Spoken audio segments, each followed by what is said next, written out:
buenos días. Al contrario, ustedes me reciben en este lugar, en este espacio, siempre para hablar de cosas interesantes. Fíjense que siempre hablamos de la psicología y la gente lo asocia mucho con Sigmund Freud y es así como que muy conocido, ¿no? Que es el precursor de la psicología, pero ha habido muchos autores en este sentido y uno de ellos es Allport. Fíjense, Allport vino a romper con estos estereotipos porque decía que todos los autores antes de él siempre se dedicaban a los seres, digamos, enfermos o con trastornos, como que se dedicaban a lo negativo.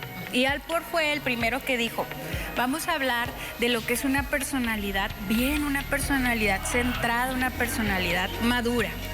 Sí, porque al final de cuentas es lo que estamos tratando de encontrar esa, ¿no? La línea de las personas, estar sanos. El balance. Exacto, el balance. un balance, una personalidad sana. Y él empezó a hablar de cómo se puede construir una personalidad sana o qué características. Y yo creo que sí es muy importante porque hasta la fecha, si se fijan, la gente cuando tiene una conversación con alguien le dice, es que te falta madurar, es que eres muy inmaduro, eres muy inmadura. Pero ¿qué es realmente esta parte de la madurez? ¿O por qué nos empiezan a brincar algunos comportamientos que decimos, ay, esta persona como que no, le falta, ¿no? Oye, Esta dices, cuestión de la madurez. cuarentón, casi cincuentón y haciendo TikToks.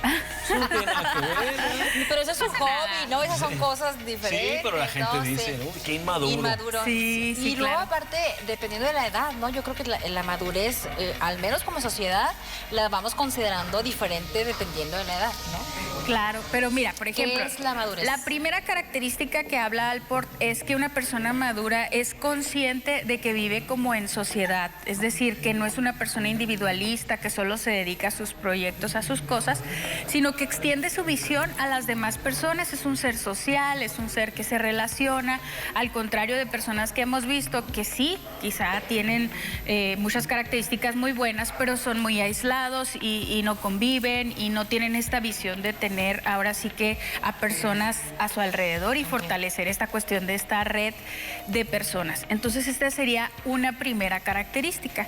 Una segunda característica es que con esas mismas personas sea una persona que tenga intimidad, es decir, nos referimos a la intimidad, a que pueda abrirse con determinadas personas acerca de cómo se siente, de cómo está, que tenga compasión. Fíjate qué importante esto de la compasión, que lo distingue un poco de la empatía, porque el ser empático es como muy de aquí, de lo intelectual, de un proceso cognitivo, y la compasión ya implica las dos cosas, la parte de lo cognitivo y lo emocional. Una persona compasiva también mete esta cuestión del sentimiento, de la emoción, el corazón. Entonces habla de que esta persona madura es cálida, abre sus sentimientos en la intimidad, es compasiva y es capaz de relacionarse afectivamente de una manera sana, ¿no? Entonces esta sería la segunda característica. De una persona madura. Así es. Una tercera característica, fíjate, es que es muy realista, sabe que las cosas no siempre van a ser perfectas, que no van a estar, digamos que la mesa puesta, ¿no? Que a veces hay que tener algunas modificaciones o que va a haber cosas negativas dentro de la vida y la persona ya lo tiene contemplado y para eso tiene esas habilidades de resolución de conflictos, de flexibilidad y todo lo demás que puede pasar, porque a veces eso es lo que sucede. Una persona demuestra la inmadurez, que la gente le decimos cuando todo se sale de control o cuando no sale el plan, entonces se manifiestan diferentes. Sí. Y la persona madura se sabe centrar. Ahora sí que es flexible ante esas situaciones difíciles. Entiende la objetividad, entiende que así es la vida, que hay cosas buenas, hay cosas malas y todo como la resiliencia. Sí. Exactamente, se sabe adaptar y toda esta situación, ¿no?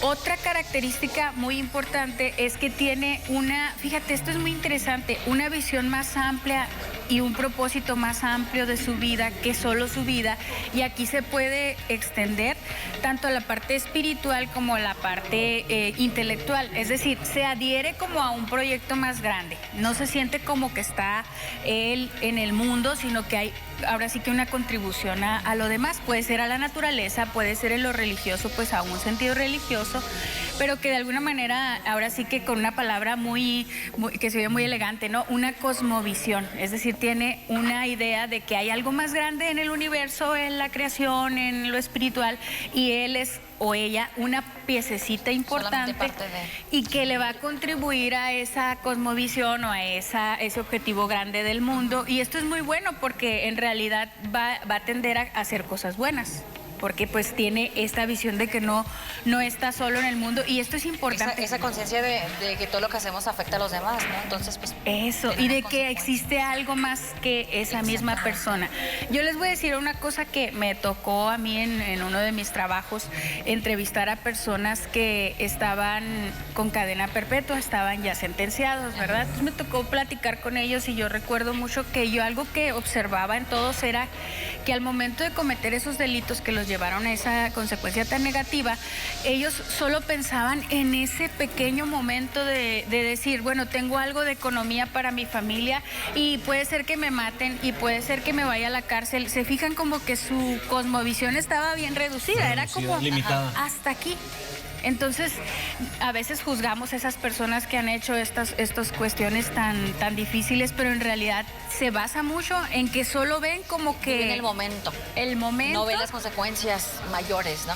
Y que también no se sienten como engranes de un mecanismo, como que se sienten que es mi vida y es lo que estoy viviendo y hasta aquí. Entonces, qué importante es esto de adherirnos a un plan como más grande, ¿no? Sí, Claro. es la importancia de tener la conciencia de que afectamos a los demás, insisto, ¿no? De que todo lo que hagas, porque puedes decir, ok, voy a ahorita tener la economía, como estás comentando, y a lo mejor y me meten a la cárcel o no, pero luego, y mi familia, y mis hijos, y qué va a pasar, y mis papás, entonces, no estás pensando también más En el adelante. efecto dominó. Exactamente, entonces en todo lo que puede pasar. Y pues esas serían algunas de las características que menciona Alport de lo que es una persona madura. Ahora sí que si las escucho, ahora sí diga, bueno, esta me falta, esta la tengo que trabajar, en esta voy muy bien, y de alguna manera poder avanzar, ¿no? Y es importante porque ahí la psicología, si se fijan, no se enfoca a los trastornos, sino a tener una calidad de vida, un bienestar para Claro. ti y para los demás. Oye, Elizabeth, y por ejemplo, algo que me parece que también podría ser importante resaltar es, en este mundo que tenemos hoy en día con tantas ideologías de todo tipo, pues aprender a aceptar la manera de pensar de los demás sin Claro. que nos afecte tanto o sin estar siempre en pugna tratando de imponer mi ideología, mi forma de pensar Claro. como una verdad absoluta. Porque una muy importante, una situación que decía Alport, es que estés consciente de ti mismo, de tu contribución, pero también de que es tu visión, es como que lo que tú estás creando para ti, y eso implica el autoconocimiento, la autoaceptación, porque no es lo mismo que la autoestima, y que nos va a ayudar pues a estar mejor. Perfectísimo. Muchas gracias, Elizabeth Sapien.